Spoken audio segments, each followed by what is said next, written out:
بله بخیر باشی. چرا قدر دیر کنی قند قدر؟ بله جان منطقه باید دیپلم خدا بگیرم دیپلم. اینه بیبی.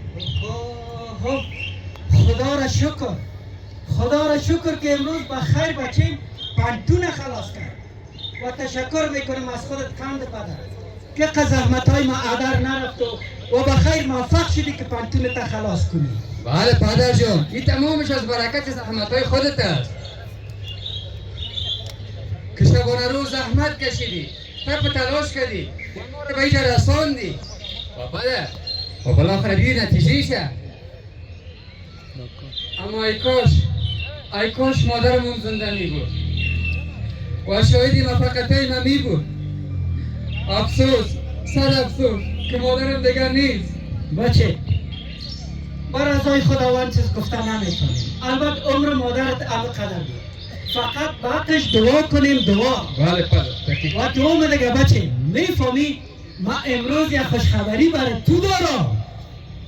خوشخبری؟ چی خوشخبری پدر؟ بچه ما امروز تصمیم گرفتیم که بخیر شرستی عروسی تا بگیرم. میرم یک چکر پیش کاکا قدوس ببینم که همراه ما چی میکنه. خدا مهربان است که خداوند یک رحم در دلش پرته و از قدر مصارف گزاف بگذره که بخیر همی عروس ترم در خانه بیارم. بازو وقت اگه من مردم دیگه هیچ ارمان ندارم. خدا نکنه این گپار هیچ وقت نزن. خداوند خواهی که هیچ وقت از سر ما کم نکنه. خداوند عمر 100 سال نصیبت کنه. چی بگویم پدر دیگه؟ دیدی بچه تو چرت نزن. خدا مهربان است. میفهم که عروسی مصرفش بسیار زیاد است. اما مجبور هستم پیش یک دوست و رفیق و قوم میرم یک قرض وام میکنم. اما پدر خودت خوب میفهمی با کدوم پول؟ ما خود پول نداریم پدر. گفتم بچه میرم پیش یک دوست و رفیق قندیوالم قرض میکنم. عروسی به قرض نمیشه اما مجبور هستم تا چه وقت نامزاد بانم. بیبی بچه تو دیگه جگر تا خون نکن. ما میرم پیش کاکا قدوست. تو فقط دعا کن که از این مصارف به جای تیر شوم و بخیر در کم تو من شرستی عروسی تا بگیرم که خلاص شوم و دل ما هم جمع شوم. درست است پدر. برای من خوشی تو مهم است. تو خوش باشی. ما چی بگویم دیگه؟ تو جگر تا خون نکن. داشت پس خانه برات نان مانده برو نان تا بخور. من میرم پیش کاکا قدوست. درست است؟ ما رفتم بچه. دارم این نمیره که چورا کنم که سرخچم چی اکشن شیرازی میگیرم. این کفترهای هم ساره خود پرواز کنه باز که من از خودم بپرانم یک جوری از من خود میگیرم.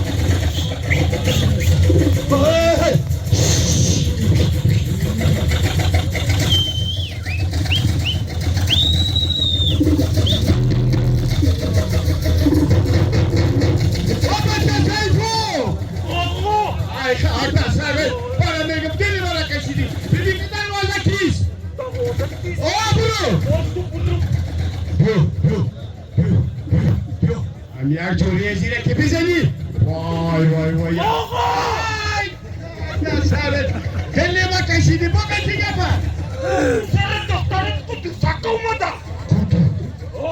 او بچه کوکو یاقوب بگو خسر دختره من باقی قدوسکش یاقوبک است ما چون چینام آجی با مرش کوکو یاقوب آفرین بچه آمیدن شما یه قدیر بود آمده تو برو سلاش کن برو چطور که آمده یه قدیر بابا منو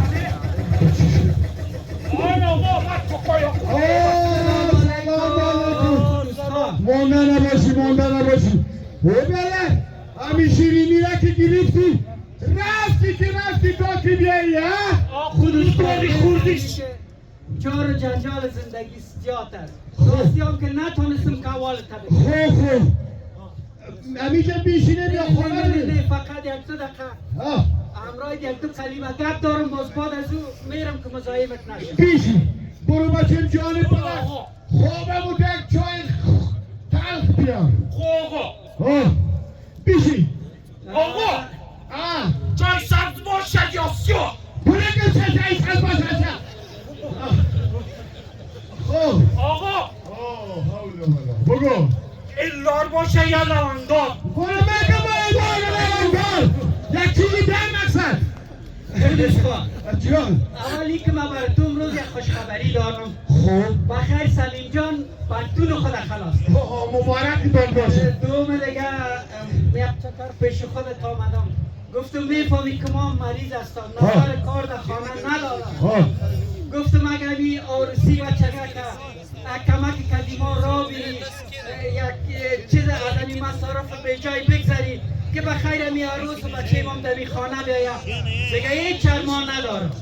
ببین کاکا قدوس، من در روز اول برای تو گفتم که 5 لک افغانی تویانه به بهترین تلویزیون میخوایم عروسی کنی.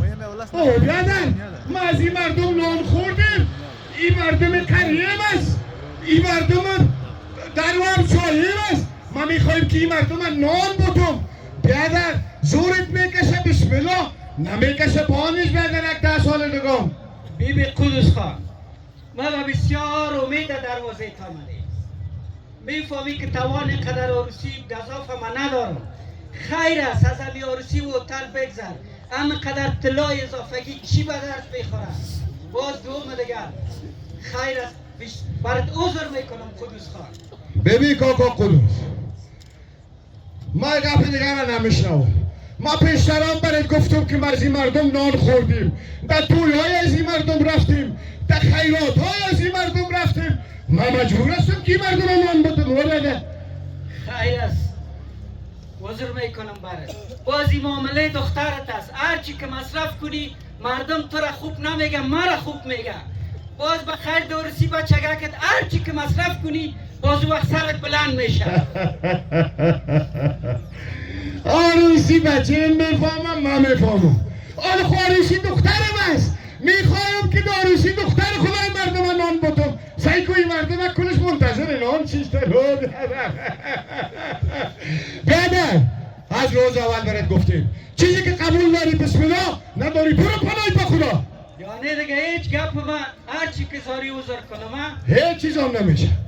نان میخوری چاشت از باش نمیباشی برو برای تو خدا در روزه بشوی بازش. ما را ناامید است. آره بیادن توی کده نمیتونن آمد از روز اول گفت 5 لک روپا میتون با اطلاع میتون که در اوتل توی میکنم این کار را میکنم بو کار آخرم حالا آمده میگم تو یک مفت نکاح کن کسی دختر خدا میتون میته نمیته.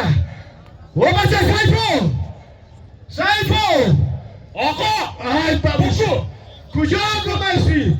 پشت چای روانت کردم چای ناوردی. خانتی چی میکنی آقا؟ پوپان گفت از امی شیرینی نه شکرزار بیارم میالم در بودا. این چیزی نمدیم برو دروازه رو بسته کن که رفت تو آدم با هم بریم. کداش دروازه را؟ دروازه حول والله دروازه اونی رو بسته کن برم.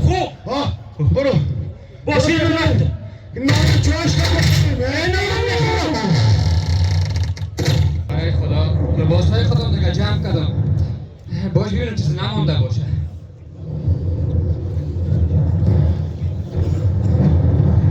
تمام لباسهای پس چیزی نیست دیگه.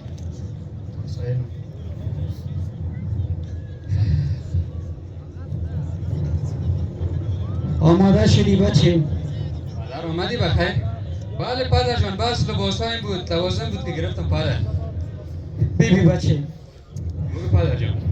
تو خود میفهمی که ما غیر از تو هیچ کس دیگر ندارم. میفهم پدر میفهم. ما مجبور شدم که تو را در ملکای بیگانه روان کنم. میفهم پدر. بیبی بچه که متوجه خود باشی بچه. پدر جان که رای تشویش قاچاق بسیار خطر داره که خدای ناخواسته تو را چیز نشه بچه. خدا پدر جان یک تشویش نکو اقا مردم که رفتن ما بخیر میرم و میفهمی پدر جان من خب به خاطر خود نمیرم به خاطر رسم رواجا به خاطر این مصارف و روزی من مجبور هستم که به ملک بیگانه برم پدر و مهمتر از این پدر میفهمی به خاطر صحتمندی خودت که بخیر صحتیاب شوی پدرم. بیبی بچه بازم برات میگم آرستی پولی را که برات داده بودم اون را کجا ماندی؟ پدر جان تشویش پایستر نداشته گل جایش امنه. درست است بچه مگر متوجه خود باشی بچه که درست است پدر اونجا تشویش که رسیدی برای من بسیار زود زنگ بزن پدر بچه. جان برای تو آدم میکنم ولی که رسیدم برای تو زود زنگ میزنم هیچ تشویش نکن. برو بچه. اما تو برام یک قول بده که هیچ وقت تشویش مرا نمیکنی پدر. نمیکنم بچه. وعده است؟ امی که زندگی تو آباد شو بچه من دیگه چی ارمان آرزو دارم. امی که عروس تو در خانه بیا دیگه من چی ارمان دارم بچه. برو بچه کم پناهگاه کت با خدا. درست است پدر. اجازه دیگه پدر. فقط ده کم دعا کن پدر. دعا میکنم بچه. همیشه سر بلند باشی بچه. با خیر و خوبی به دست پر پس برگردی. آمین پدر. متوجه خود باشی بچه. خدا حافظ پدر.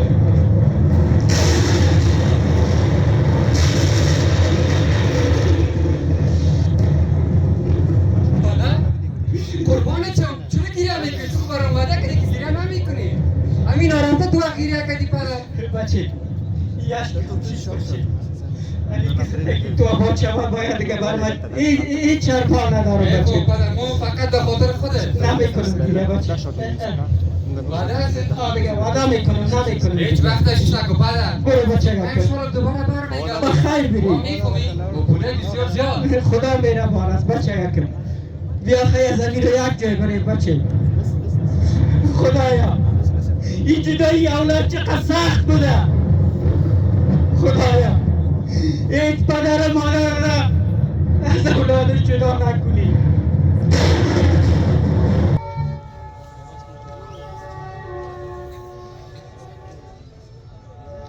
بله دوستان، صمیم و پدرش 3 سال تمام زحمت کشیدن، جان کندن، عرق ریختن، اما نتونستن این پول مصارف گزاف، این رواجهای ناپسند پورا کنن.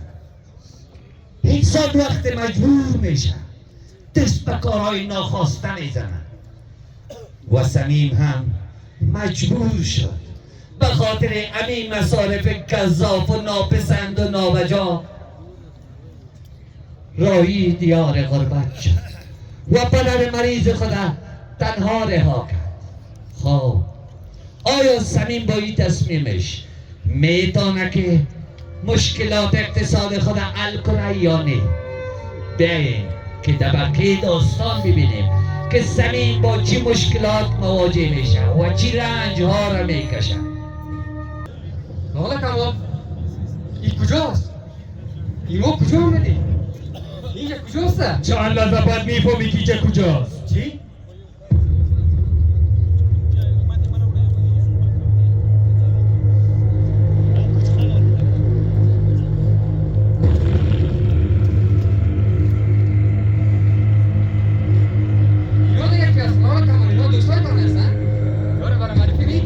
احمد دوستایی چی کاری چی؟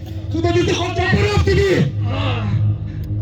ببینی امروی ما شوخی نکنیم. تو که وطن خودم هستی. ببین مهربان که برم. هموطن در کار نیست. برای ما فقط پول مهم است. پول. ببینید من خودم از مجبوری اینجا آمدم. ما از بسیار بیچارگی اینجا آمدم. اگر ما پول میداشتیم ما چی میکردم که دیگه مرک بیگانه بیا آمدم. ببینید بابا شما عذر میکنم. لطفا شما برش بکنید که بالای رحم کنید. من بانی که دوباره برو. پیسه نداری؟ پیسه نداری؟ بخیر بلند شو. بخیر دیدی بچه شو، ما با خودت کدام کاری نداره، فقط شماره تلفن پدرت بده و بس. شماره تلفن پدرم نیست. پدرم مریض است. تا مشکلی که پارا نداره. من از مجبوری خودم اینجا آمدم. از بسیار مجبوری اینجا آمدیم. احمد بلند شو. فکر کنم بابا نفهمیدی. شماره تلفن پدرت بده. شماره تلفن پدر یادم نیست. به خدا یادم نیست. بالایم رحم کنه. پدرم مریض است. من پدرم وعده کردیم که دوباره پیش برمیگردم. بلند شو. فکر کنم گپا نفهمیدی ها؟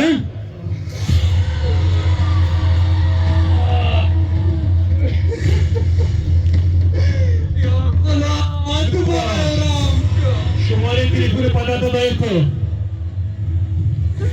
یادم نیست لطفا. من بانم که برم. من حالا میگم بگو شماره را. درست. آفرین.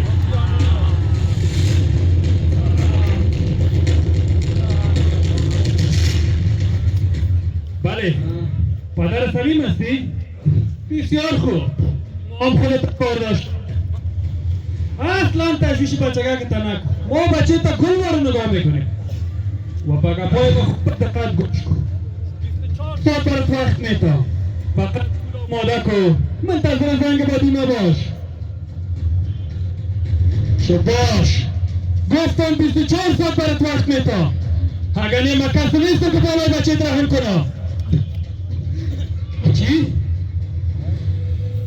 یه احمق واقعا راست میگو پدرم هیچ پول ندارم بله ما پول نداریم من خودم از بسیار میتونگی از بیکاری آمدم لطفا من به شما میگم روانی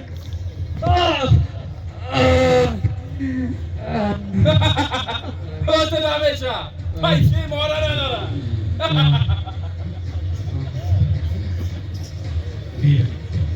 ببین مبر کن روز رو نکن نه مرا نکشید ما پدرم وعده کردیم که دوباره پیش بر میگردم لطفا نه مرا نکشید ببینید مرا نکشید بالای رحم کن لطفا نه بیبی بچه جان در قانون ما چیزی به نام رحم و نکشتن وجود نداره کسی که پیسی بردن تجازه دیجید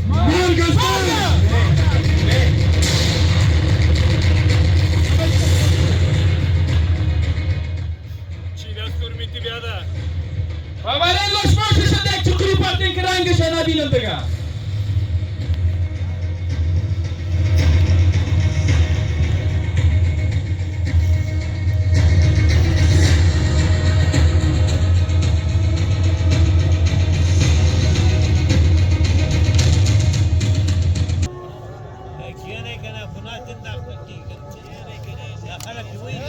سلیم بچه تو کجا هستی؟ سلیم بچه کجا رو پالمت بچه مگه شما میفهمید سلیم کشته شدم نه بچه من کشته نشدم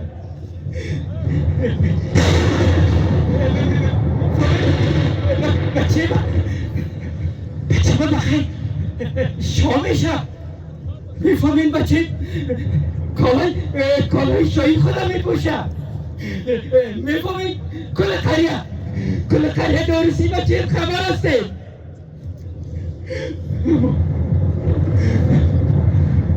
اما بچه نیست بچه بابا سلیم بچه قند پدر بیا که پدرت تک و تنها مانده قند پدر هیچ کس را ندارم من سلیم نه بچه من کشته نشده کی میگه که بچه من کشته شده بچه بخیر عروسش منتظرش هست میفهمین کالای عروسی پوشیدن عروس منتظر سلیم است اما سلیم نیست تو سلیم دیدی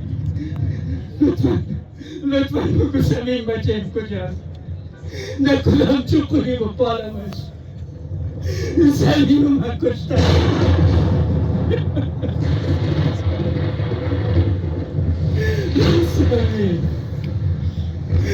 سلیم پدر دیوانه شد سلیم قربانی رسم رواجای بیهوده شد سلیم ما پیدایت میکنم بچه مرده ایتا پیدا میکنم یا زنده تا و مردم رحم کنین بچه کشته شده